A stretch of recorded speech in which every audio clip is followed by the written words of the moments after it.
Dear Clay, you've reduced us to a city of scorned lovers, leaving increasingly bitter messages on your machine. When you say that you want to, it's an argument, it matters, what you mean is you have an emotional attachment, right? Yes. If the emotion is too strong, I don't know, take 5. Look at the data. Sexuality and health, this is not optional for us. Our bodies were meant to do this. We don't do this just when we're reproductively capable. We're seeing a lot of interest in the Pacific Northwest for cider, Oregon, Washington, Idaho, even Montana.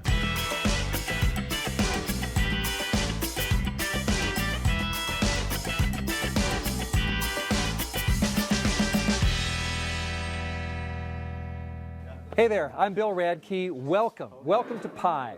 We're giving you a taste of life and arts and culture in the Pacific Northwest. And speaking of taste, the folks behind me are delicious. They are from Snowdrift Cider, and what they're doing is setting up to give you a taste of their craft cider. This is the next big thing. We're going to drink, we're going to laugh, and we're going to drink. Now, every week here on Pie, we show you the fascinating people, the places, the flavors that make the Pacific Northwest great, and every week we've got a theme. Okay, so this week our theme for Valentine's Day is going to be passion.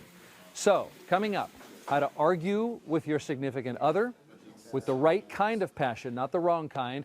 Also ahead, sexologist Pepper Schwartz tells us the secret to a great relationship might just be more PDA. I hope so.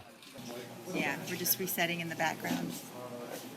It happened 4 years ago. Passionate Seattle basketball fans had their hearts ground into the dust when a low-down, no good, no account dirty dog named Clay Bennett bought our Supersonics and had the gall to move them to Oklahoma City. Now, as you know, some rich people are trying to buy the Sacramento Kings and do the same thing to them and bring basketball back here. But a lot of people are and will always be bitter at Mr. Bennett for breaking up with us. Filmmaker Peter Edlund has this open letter to Clay Bennett in a film called Love, Seattle. Dear Clay, do you ever think of us, the city you left behind? Or are your thoughts with God, thanking Him for gracing you with Kevin Durant? No, let's start this over. Dear Clay, you've reduced us to a city of scorned lovers, leaving increasingly bitter messages on your machine. No, I don't really like that either. Alright. Dear Clay, some people hate the weather here. It isolates us indoors or in waterproof hoods, left alone to navigate the noisy cityscape of the mind. What remains is a city full of dreamers and deviants, embracing the untamed imaginings that so often go ignored. We probably seem strange to you, with our quirks spread like Cub Scout badges across our chests, and realistically romantic hearts worn on our sleeves. But you also seem strange to us, with your lovely smile and nefarious plot to steal our beloved sports franchise. In the end, we may have to accept that we'll never fully understand each other. In basketball, each dribble is an act of personal expression. Every possession, a piece played at a rhythm and tempo all its own. The poetically unfurling finger rolls and endlessly arcing jumpers of the pro game may be gone, but we're still playing the same song, even louder than before. Our performers are a set of mismatched puzzle pieces that fit together precisely because we take pride in the colorful, clashing variety of it all. The Sonics will be back. For us, they never left. So keep the team. We'll take the city. Love, Seattle. Love, Seattle was featured on KCTS 9's Real Northwest, which airs Friday nights at 9 o'clock. And you can see more great films like Love, Seattle online at kcts9.org/ReelNW, REEL-NW. And now, sexologist Pepper Schwartz interviews Pepper Schwartz. Welcome, Pepper. You look fabulous today. Thank you very much, and I know you're a discerning person, so I take that as a great compliment. Thank you. Interesting line of work you've chosen. Some people might refer to you as a sexologist. So how exactly does one become a sexologist? Well, I think some people become a sexologist because they have a professor that influences them. I think I was born to it. This is your new book, The Normal Bar. Will you tell me a little bit about it? Oh, I am so glad, Pepper, that you asked me about my book. It is my newest book, and it's about all these extremely happy couples and the normal way that really happy couples conduct their relationship. And one of the things in the book that we found that's really important is all kinds of affectionate behavior really matters. The happiest couples kiss a lot. They have PDAs, public displays of affection, which most Americans do not, by the way. Europeans, they're great, but we go like, oh, bad taste. No, it's good taste. People should do it. Spontaneous kissing without it being an important event or making love. Little pet names, holding hands, everything like that's critically important for relationships. So maybe Valentine's Day should be the time where you like say, we're going to do this all the time. This is like a new beginning for us. So if it was up to you, would we have Valentine's Day every day? Well, if we had Valentine's Day every day of the year, we'd have to invent some other day that was even more special. I mean, I think, you want something special, but I also think, yes, romance is really important. And if you slack off on it, you will suffer. So what's the biggest myth about love and sex? Oh, Pepper, I hate when you ask me hard questions. The biggest myth about love is that if you're really in love, you will never fall out of love. But I think relationships undulate. And sometimes you kind of have to wait when you go through a dip to get to the next period of, when it's really intense again. Everyday life issues, they can really hurt a relationship. And people, I think, sometimes think it's gone and it'll never come back to where it was, but it can. And what about sex? I think the biggest myth about sex is that it's optional. Look at the data. Sexuality and health, this is not optional for us. Our bodies were meant to do this. We don't do this just when we're reproductively capable. It's important for bonding, which is important for our mental and emotional health. It's actually even important for our physical health. So the myth that, this is something that can become a totally subordinate, maybe even evanescing, going away part of your life is just that. So I'm here to combat that myth, that's for sure. And the new book, The Normal Bar, out right now? Pepper, you were a shameless promoter. Thank you. Yes, The Normal Bar is out now, just out.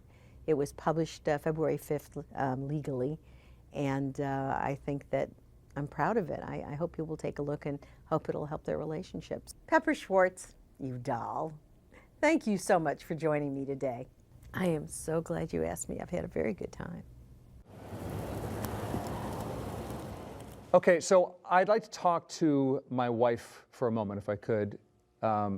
Suzanne, I'm talking to your mom right now, okay? Just quiet down. Okay, honey, Sarah, I want you to know that I'm sorry. I sing at the dinner table. I don't get the kids to bed on time. I watch The Daily Show without you, and I know it's a lot less funny when the guy on the couch is saying, this next thing's gonna be really funny. I know, and I'm sorry. And I know that these seem like really small things, but we all know that an argument over something small might actually be about something big. And if you're not careful, a brush fire can burn down a forest. So that's what we're going to talk about now. How do you keep that from happening? How do you argue the right way? Watch this. This is Monica Guzman and Jason Preston talking at an event called Ignite Seattle. Thank you, baby. So I'm Jason Preston, as he said. And I'm Monica Guzman. And we're doing Seattle's first tag team Ignite talk. Which we think is pretty cool. We also think it's pretty cool, as Brady told you, that we recently got engaged. And that means we fight, but we don't go at it with guns blazing, necessarily.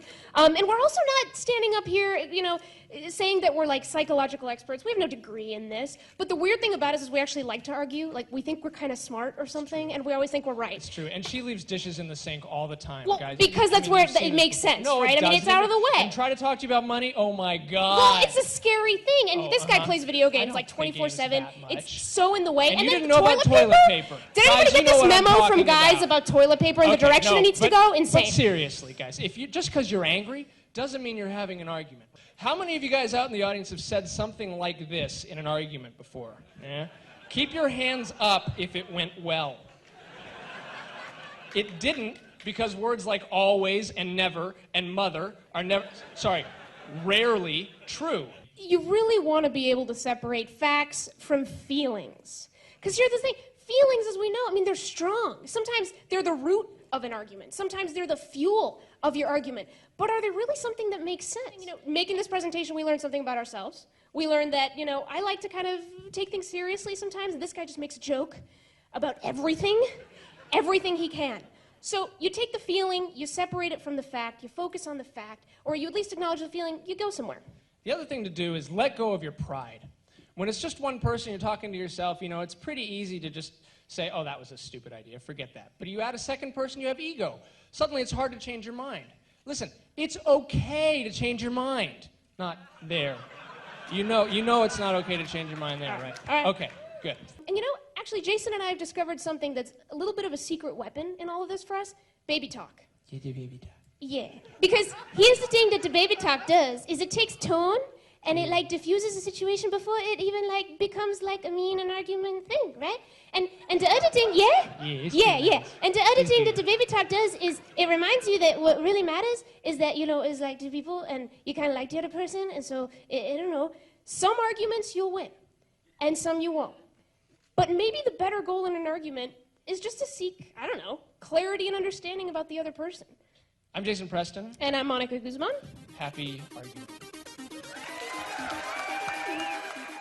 All right, and we have Monica and Jason with us now. Hey, guys. Hey. Thanks for the talk. Thanks for sitting down with us next to cookies. Yay, cookies. First of all, I got to say that in that video you said that you were engaged and you are now married with a child. So I totally want to get into that with you in a moment. But first, I want to pick up on something you said at the end. You said have a discussion, don't have an argument.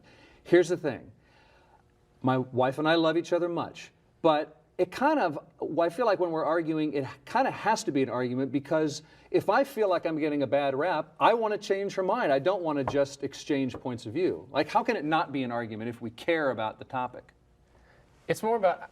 And we disagree. What you're really saying is that you have, first of all, I have to say, I have no credentials on this, other than just she's still with me. You're not experts, you're not psychologists. We're not messing up too badly. Just personal experience. Okay.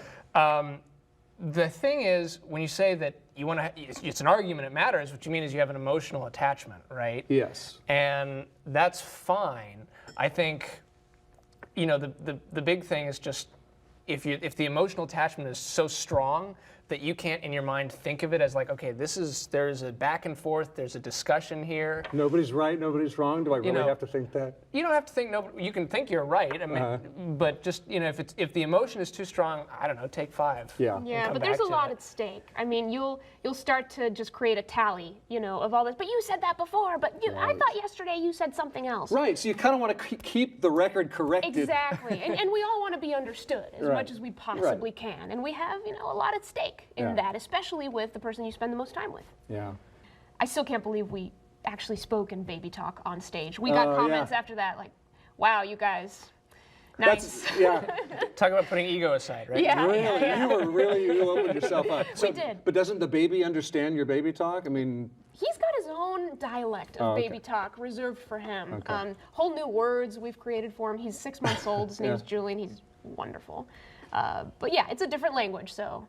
Hey, we haven't talked about this Ignite Seattle thing that clip was from. Ignite Seattle reminds me of TED Talks. What is Ignite Seattle? So what's the difference? Ignite Seattle is like a TED Talk, which a lot of people are familiar with, in that it's usually one person. In our case, it was 2, but that's unusual. Talking about a topic that they're passionate about or they're into, with slides in the background. Ignite is a lot more structured. You only get 20 slides, and each slide auto advances every 15 seconds for a total of 5 minutes. Oh wow, that'll keep you on time. Talk about creative parameters. The other thing about Ignite is anybody can give an Ignite talk. So it's been around. It started here in Seattle in December of 2006. So it's been several years. It's now in more than 100 cities worldwide. And it's spread largely because every talk is filmed and put online. So some of the talks have gotten hundreds of thousands of page views, and they can be very useful things. Like what? What do people talk about? How to buy a car. How to buy a car is one of the most popular. Someone did a talk about how their family has a koi pond. They grow koi fish, and just talked about that. So it's personal experience. You're not an you don't have a degree necessarily, but you know this. Yeah. And I'm passionate, and here's how to do it. Sorry, part of the thing which drives Ignite Talks is that we kind of feel like everybody has something they're passionate about. They have a story they can share, and they can share it in 5 minutes. Right. And that's sort of at the core of it. Ignite Seattle is what it's called. It is number 19. This is in the series, the 19th one. It's happening at Town Hall in Seattle, February 20th, 8 o'clock. Monica Guzman, you're going to be hosting. Yes. That's Ignite Seattle. That's how to fight, how to argue, how to discuss. Monica and Jason, for sharing your tips. We really appreciate it. Thanks so much. Yeah, thanks for having us. Thanks.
Doesn't that make you hanker for a refreshing, beautiful, bubbly glass of hard cider? Yes, that was not champagne. That was hard cider, and it is really an industry, a craft that is taking off in Washington State. 10 years ago, there were 2 cider producers in these parts, and today there's about a dozen. Now, that's not a lot. It's a small industry, but it's really growing fast because people are plunging into another way to have a unique, handcrafted experience. So joining me now, Lars Ringsrud, Tim Larson are here from Snowdrift Cider Company in East Wenatchee. Fellas, thanks a lot for coming. Yeah, thanks for having us. So hard cider. We're going to be doing some tasting, by the way. Yeah. And as we do, I kind of want to learn about you. I want to learn about cider. Let's start with Snowdrift Cider. The way I understand it, the story of your company is like you were eating apples for decades in Wenatchee, and then we said, wait a minute, there's more we can do.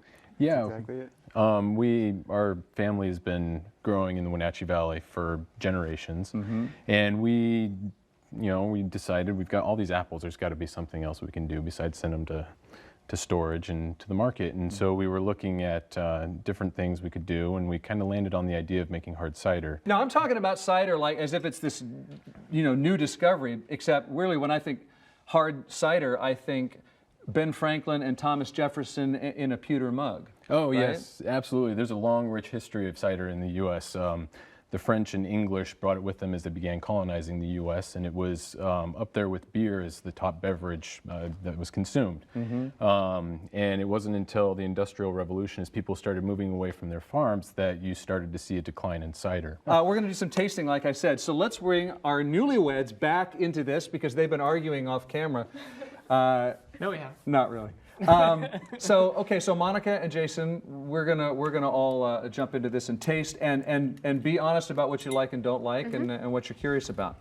So we said that cider's been around for a while. People moved away from the farm, but then what happened? We repealed alcohol, right, with Prohibition. Yeah, absolutely. So, cider hasn't been on people's radar for quite a while now. There was a decline at the Industrial Revolution, but then what really kind of killed off the cider industry was Prohibition in the Temperance Act. And the reason for that is, we're producing our cider from apples that grow on trees. And people who were making this at that time were suddenly sitting on orchards that they can no longer use the fruit from. And so to continue making money, they had to pull out their orchards and put in new varieties. Okay. And so suddenly your base product is gone. And so even though Prohibition went away, people kind of forgot about it. Cider became juice afterwards, fresh juice. And people stopped kind of remembering how to make cider, what it was, the varieties. They were all gone. They'd been pulled out. So what I've served you is our dry cider. This is patterned after an English-style cider profile. So it's not going to be overtly sweet.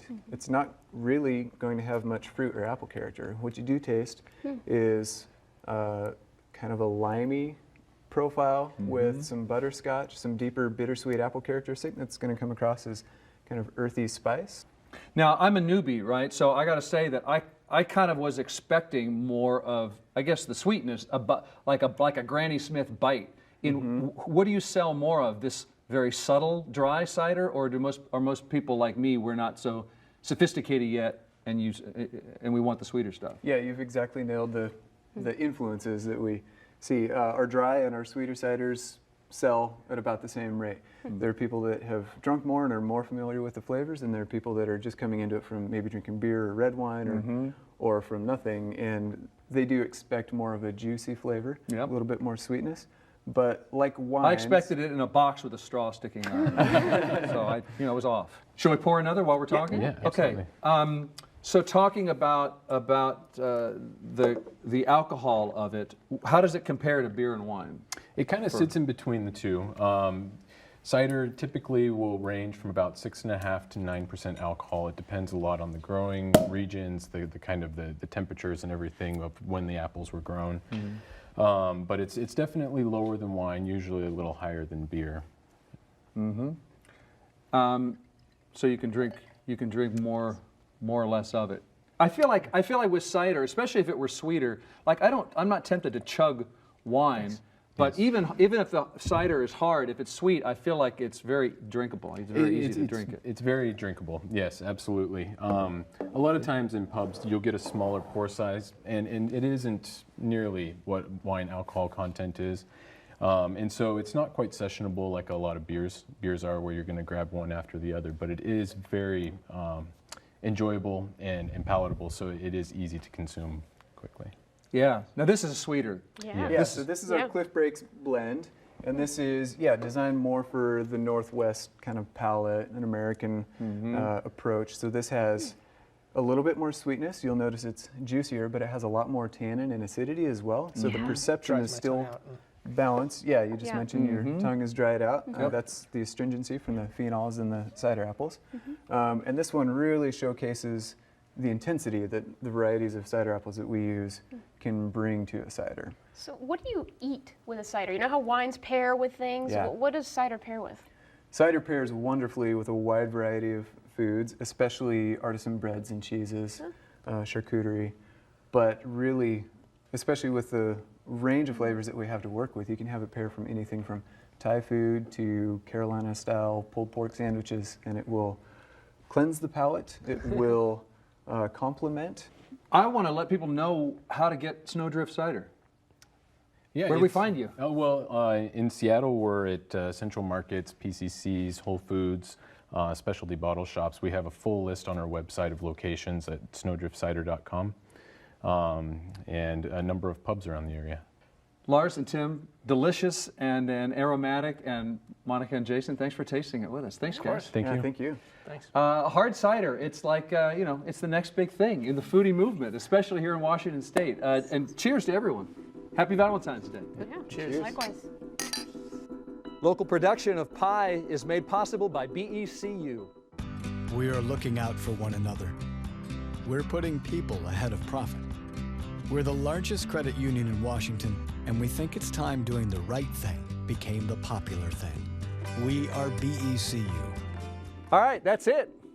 We don't have any more room for pie. Let's say some thanks. Thank you to filmmaker Peter Edlund, Dr. Pepper Schwartz, Julie Otsuka, Seattle Arts and Lectures, Monica Guzman and Jason Preston. And by the way, if you've got an Ignite Seattle talk in you, pitch it. Pitch it, man. Go to igniteseattle.com and suggest a topic. Thank you to our friends from Snowdrift Cider Company for bringing the apple to the pie, and the pear as well. I'm Bill Radke. You can catch me on the radio weekday mornings from 5 to 9 a.m. on KUOW 94.9 FM. And I'll see you next time on Pie. Right now, though, I'm going to get a little more cider. All right. Any left? Yeah.